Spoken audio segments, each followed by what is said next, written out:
Any athlete competing at any level knows the importance of training. At elite levels of competition, enormous amounts of time, effort and research go into designing training programs that assist in getting the highest levels of performance out of athletes when it counts, in competition. Training programs are designed for individuals and for teams. They are tailored to develop athletes, individually and collectively, to help them improve in those areas that need it, and to maintain the ability to perform at their peak.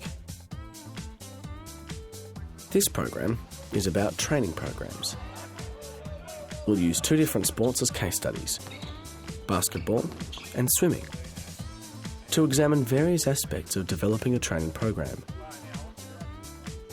The aspects we'll cover are planning a training program, periodisation, planning a training session, overtraining, and recovery.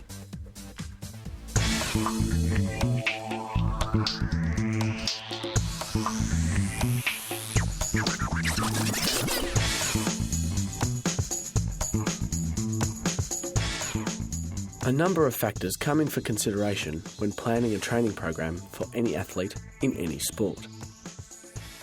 For some professional athletes, it's a case of planning the training around one or more seasons of competition in a year. For others, it involves planning training around a series of events or carnivals during the course of a year.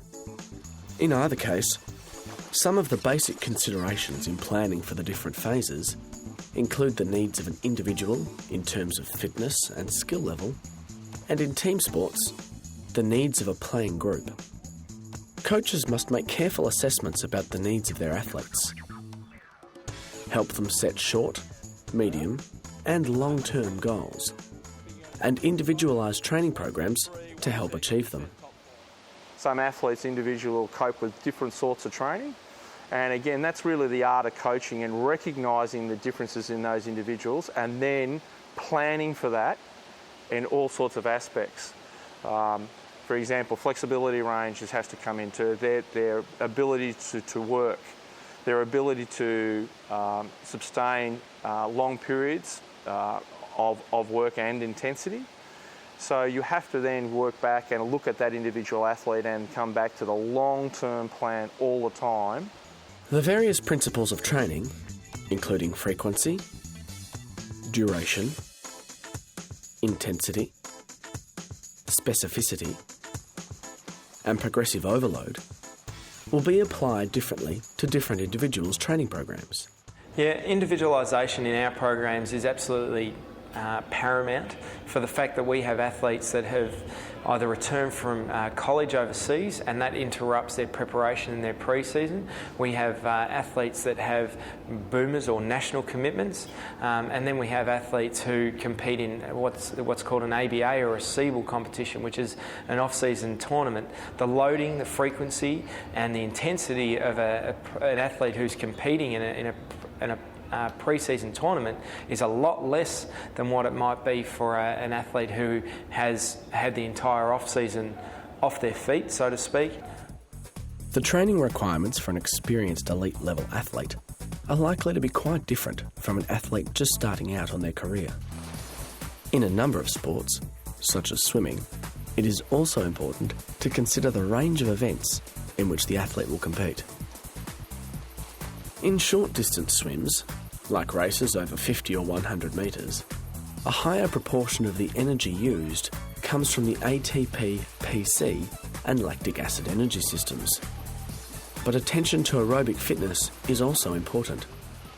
I think there's a misnomer about sprinters that they don't work hard or need to work hard, but we still need to keep the aerobic component, but maybe not as long. As they get older, they can do less amount of it, of the aerobic base work or aerobic energy system, and become more specific and drop volume, but raise the intensity very, very high.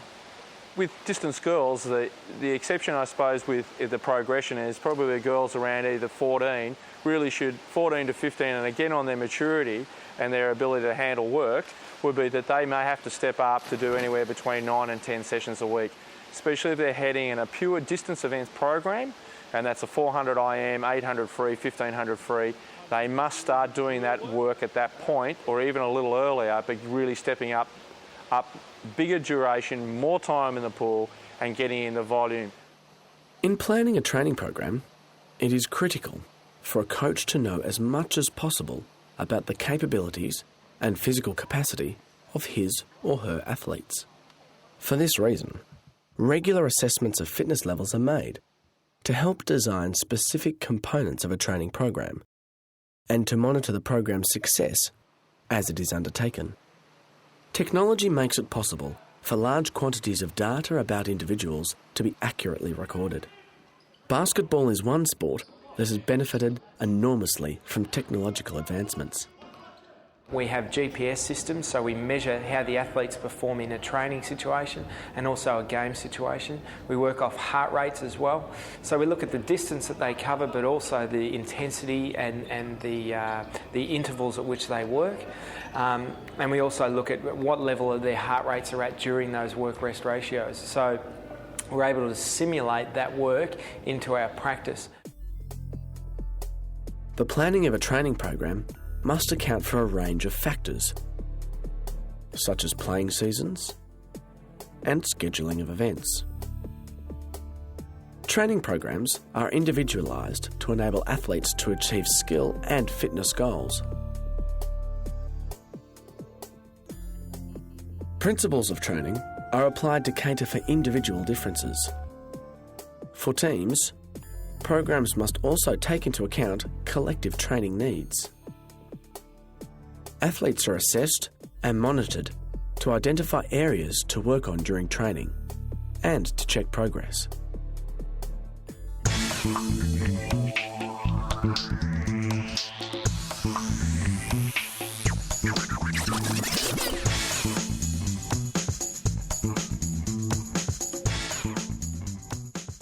Periodisation refers to organising a training year into phases where each phase has specific aims for an athlete's development.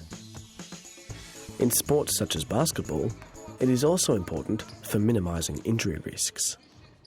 Periodisation to us involves an annual training program that's put together. The idea of it for us is looking at frequency, duration, intensity, specificity, and looking at how that develops into a program. It includes progressive overload through our resistance program, through our speed program, our power strength program, etc., etc. So periodisation is a key asset that we use to develop the athletes and also to ensure that there is limited injury. Progressive overload is a key aspect to periodisation. It must be carefully managed over the course of a year to assist athletes to reach peak levels at the right time and to be able to sustain them, particularly during the course of a rigorous season. The reason why progressive overload is so important is that it introduces the athlete to a game situation from almost a zero base to a 10 out of 10 base, where they've got to be prepared for the start of the season, which is where our athletes are at right now. If progressive overload isn't monitored appropriately, what can happen is often fatigue, and then coupled with fatigue normally is injury, unfortunately, or illness. Part of managing progressive overload is to ensure that athletes are properly tapered.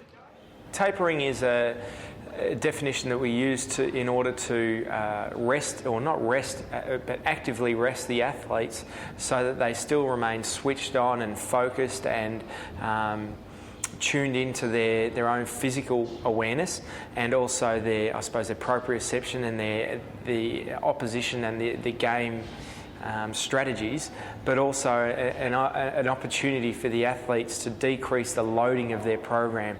Again, careful monitoring of athletes is critical, not just to manage the individual's workload during a training program, but to make accurate judgments about the ability of a team in top-level competition. The coach can say, well, you should have enough left in the tank to perform tonight, or if we've got a back-to-back game, that being a Saturday night game and then a Sunday game at 2 o'clock, if we do the recovery accordingly, we should be able to knock this next team off physically. We've got to make sure that strategically we're able to do that as well. Periodisation for swimmers is based around when events occur during the course of a year. As we saw with elite level basketball, specificity is an important principle to apply to training sessions in the time leading up to a major event. Now there's different terms. The first block may be called your aerobic base or general preparation. The next one may be higher aerobic, again, intensity endurance type work, where you're slowly starting to shift into some specific work and race specificity. And then your next block is where you're really racing into the race-specific block. At other times, maintaining peak levels of aerobic and anaerobic fitness is critical. But specificity might not be such an important principle. It is important that athletes stay well tuned and that their motivation levels remain high. Too much of the same thing, particularly outside of major events, can work against an athlete. I think variety is a very, very important thing with swimming. For swimmers, I think it's up to the coach to come in and be stimulated to try to bring different ideas. One of the goals that I have is always they never do the same warm-up. Regardless of it is whether it's one or two things, and keep them guessing. I want them to be mentally alert, not just coming in and it's just written up and we're doing the same thing. Different demands on athletes at different times of the year mean that periodisation is an important consideration in planning a training program. This involves breaking the training year into phases, with different goals being set within each phase. Progressive overload is critical in periodisation and must be managed carefully to ensure the athlete's training program achieves personal development but is not overdone. Variety of activities undertaken as part of a training program is also vital.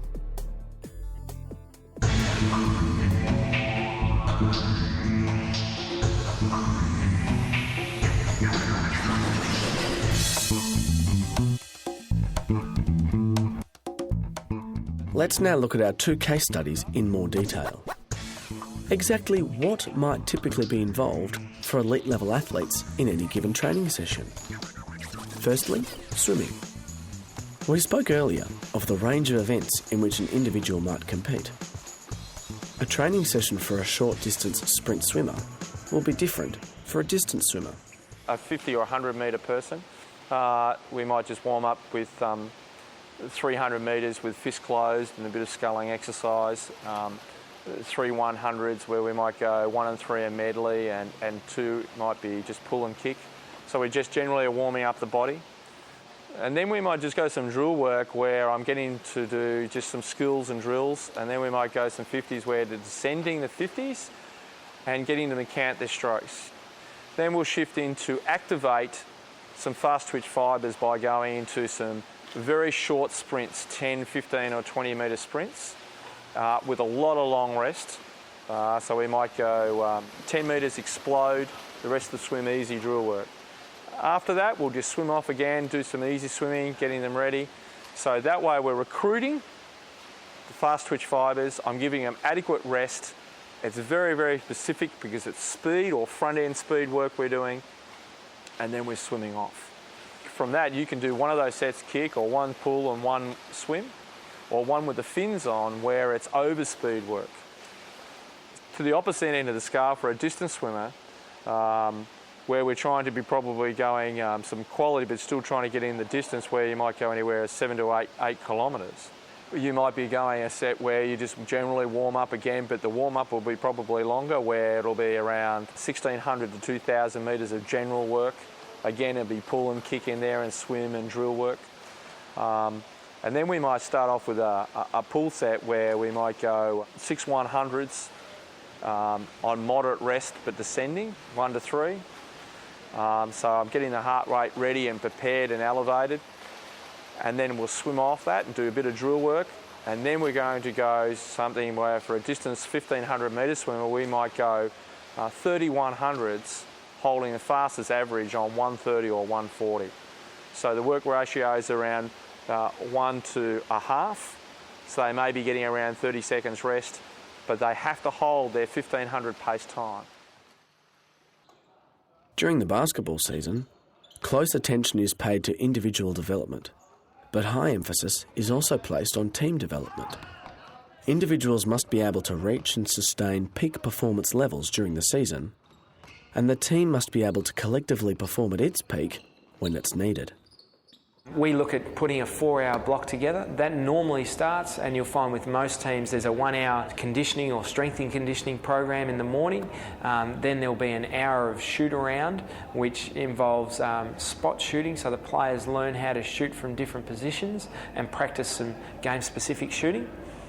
They also do what's called a walkthrough, where they practice set plays in both their offence and defence. And then we may come up here and watch some tape, and what that allows us to do is scout the opposition for the upcoming game. Following that, we have a 2-hour practice. Once again, what that involves is a few ball handling drills, whether that be dribbling, passing, and just slowly introducing some dynamic movement to the group.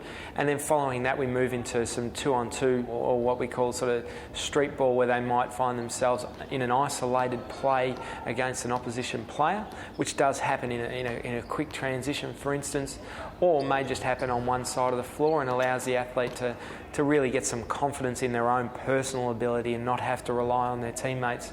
We then break that into 3-on-3, 4-on-4, and then we develop into 5-on-5, full court pressure defence, where we both practice our offensive and defensive plays, but then we also have a development group that practices in pretty much what our opposition team would normally do.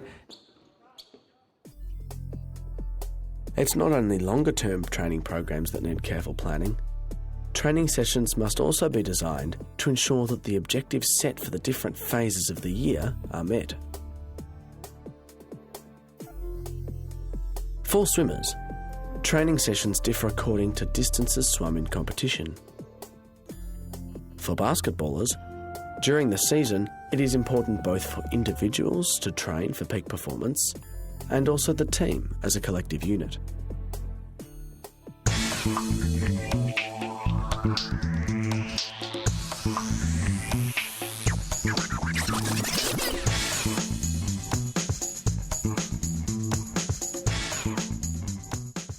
We've spoken of the importance of the variety of activities that should be included in a training program and in individual training sessions. This helps to maintain motivation, but it is also critically important to manage the application of various training principles and types of training activities to avoid overtraining. Because professional athletes spend so much time in training for competition, scheduling in periods of rest and recovery is an important consideration. Overtraining results from subjecting the body to levels of physical stress that are generally excessive, or are excessive in relation to the amount of recovery time scheduled as part of a training program. Overtraining in swimming, and it's been probably a burning topic in the swimming world. I really believe that overtraining or burnout, if you like to call it, particularly for younger ones, is when we get into a situation where we have too much volume and too much intensity at the same time. Overtraining does not happen overnight. One strenuous training session will not lead to overtraining. Rather, it is something that builds up over a period of time. It might be caused by an imbalance in one or more training principles, such as excessive levels of duration, intensity, or frequency within a program. This may be caused through poorly managed and or poorly monitored progressive overload. In some sports, this is easier to monitor and manage than others. We have a core group of around about 15, so monitoring that progressive overload is a lot easier than, say, for instance, a football team or a swim squad where you might have 30 or 40 people. We really focus on the progressive overload. During, say, for instance, pre-season, we're able to peak at certain points, the intensity, the duration, the resistance program, and also the specificity of different muscle groups that we might be working on. So what are the symptoms of overtraining? Loss of interest, loss of weight, increased heart rates for the same perceived efforts, performance drop off, lethargicness, sweats at night, attitude change where they may have been a great team player, not interested, non-participation. All those things are warning signs. Coaches and athletes alike have to be very careful about how much stress they are putting on their bodies. Again, individualisation is important. While no athlete should suffer from overtraining, in the world of professional sport, some athletes undertake more rigorous workloads than others, and therefore require a different regime of rest and recovery. So we've got an athlete here who's had 3 seasons in a row, so he's actually been going for 19 months straight. That's an extremely long period of time for an athlete to maintain peak performance. In order to compensate for that, we look at ways of assisting the athlete in recovery and maintenance in terms of strength, body weight, hydration, a whole range of things to limit injury. Any training program must be carefully managed to avoid overtraining. Overtraining occurs when the body suffers excessive stress and is not allowed sufficient rest and recovery time. For example, there might be an imbalance of certain training principles, or progressive overload is poorly managed. Symptoms of overtraining include fatigue, a drop in performance levels, lack of motivation, and frustration.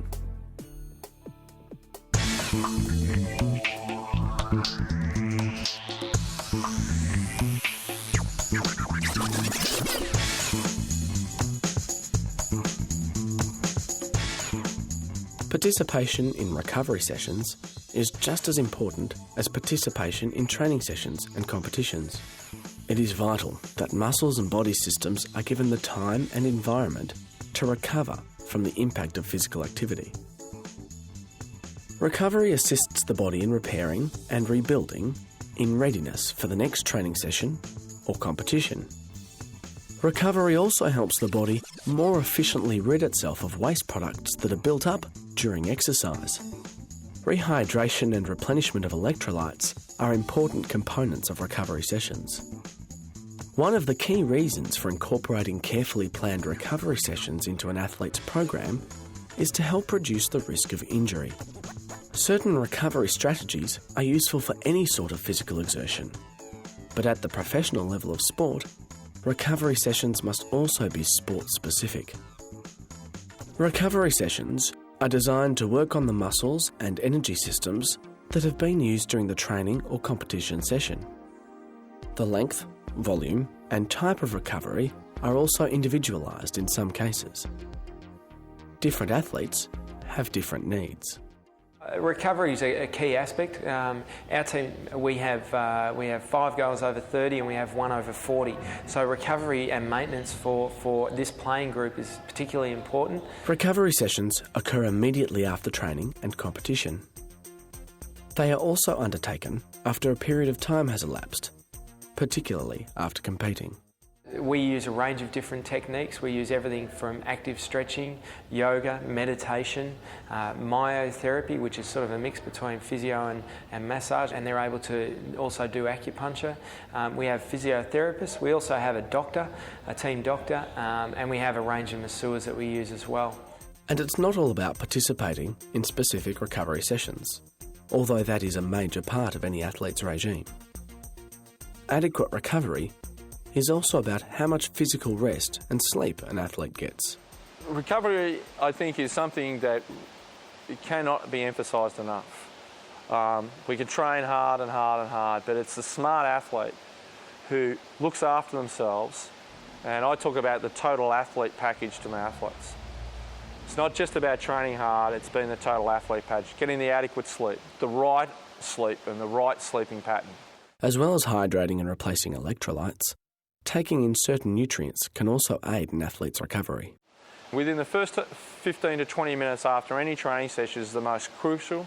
It's when your glycogen stores are depleted and you must replace them with some carbos and protein, some jelly beans or, some jam on bread, all those sorts of nutritional things that are important.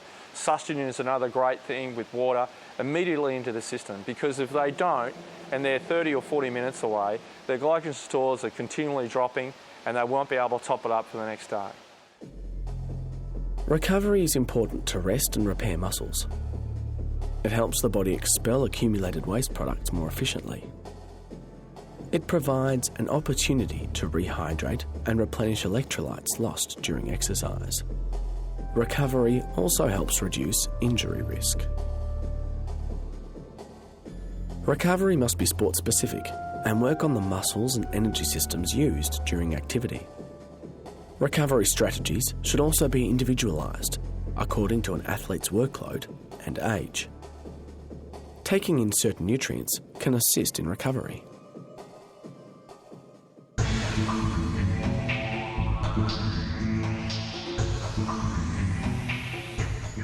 There are many aspects to consider in designing a training program. As we've seen, a number of those, such as training principles, overtraining and recovery, impact on training programs in any sport or event.